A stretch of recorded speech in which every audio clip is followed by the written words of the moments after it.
Hey guys, I'm back at you with another video this week.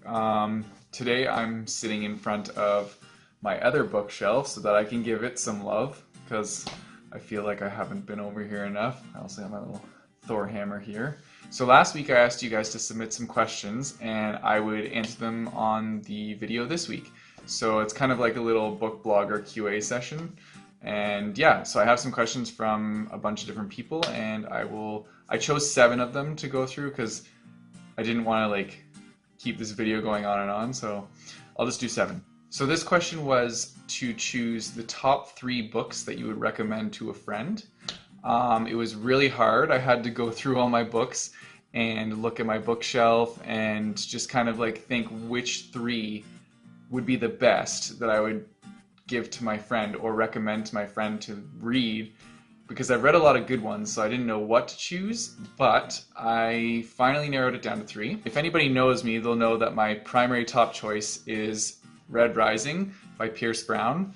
This book is amazing. I adore this book, and it's a series. It's a trilogy of 3, so those 3 in itself are what I would choose, but I'm just counting the first book for this one. I strongly suggest you read it. It's kind of like a mix of sci-fi and I guess there's not really fantasy, but it's like mythology added to it. If I had to sum it up, it would be Hunger Games in space. That would be the best way to say it. My second choice would be The Martian by Andy Weir. This book was pretty friggin' awesome.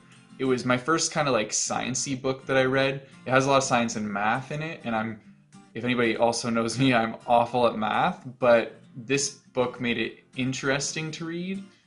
And my third choice is Eleanor Park by Rainbow Rowell. This one is about 2 misfit kids that just find each other in life, and it's one of those coming of age stories that's going to really hit you in the feels. But it's also for those nerdy kids that never really fit into a certain group. And yeah, it's like a drama, YA kind of little love story, but I really enjoyed this book. It made me laugh on the inside. I was feeling all warm and fuzzy. The next question is, if you could read one genre for the rest of your life, what would it be? I chose sci-fi for this one because all of my top rated books are sci-fi. I am a very kind of techie person and my job is a web developer, so I'm kind of molded into that genre already. Question number 3 was, what book was the most entertaining to read? And for that, I have Trailer Trash by Angie Cavallari. This book was really funny. I actually got this one submitted to me from the blog, and I realized as I was reading it that I was just I was laughing out loud most of the time. It's a memoir about her life growing up in the 80s, and there's one part she talks about spiders. I hate spiders, but the way she explained it in this book had me laughing. It was just so funny, and she's a very comedic writer, but the way that she tells her story is very entertaining, and you will find yourself laughing as you read this as well. Question 4 was, what series or book provoked the most emotion when you finished it? And for me, this would have to be Harry Potter. I feel like a lot of people would be on the same boat as me on this one because it's Harry Potter. It's a huge series. Everybody's read this series, but I didn't want it to end. It was tough when it got to the end because I just wanted it to keep going forever. Everybody loves Harry Potter. All those characters, they become part of your life, and you don't want it to be over. And then when it is, you're just ugh. But at least we all have the box sets. At least I know I do.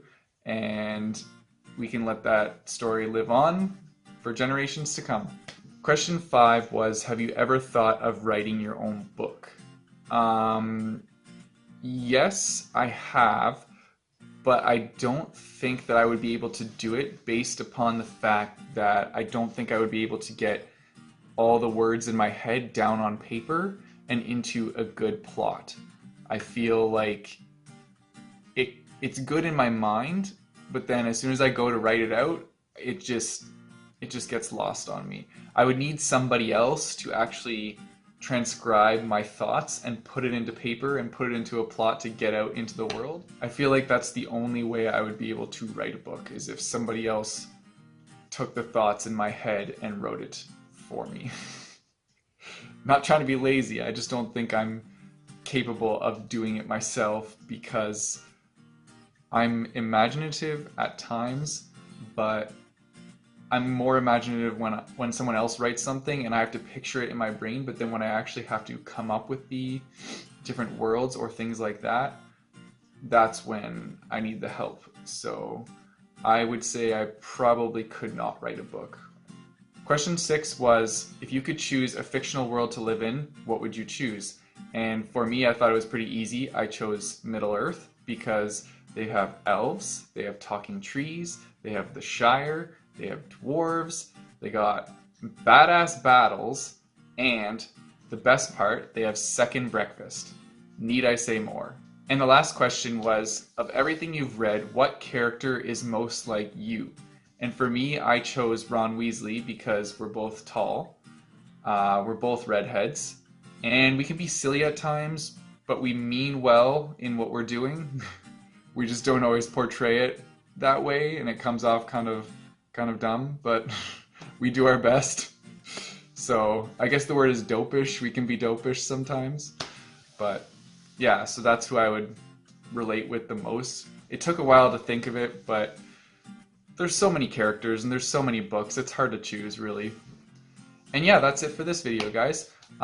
So if you want to see more, don't forget to like and subscribe. Or if you want to read my written reviews, you can check out the blog at breakevenbooks.com. I'll leave the link in the description below. Yeah, and I'll see you guys next time.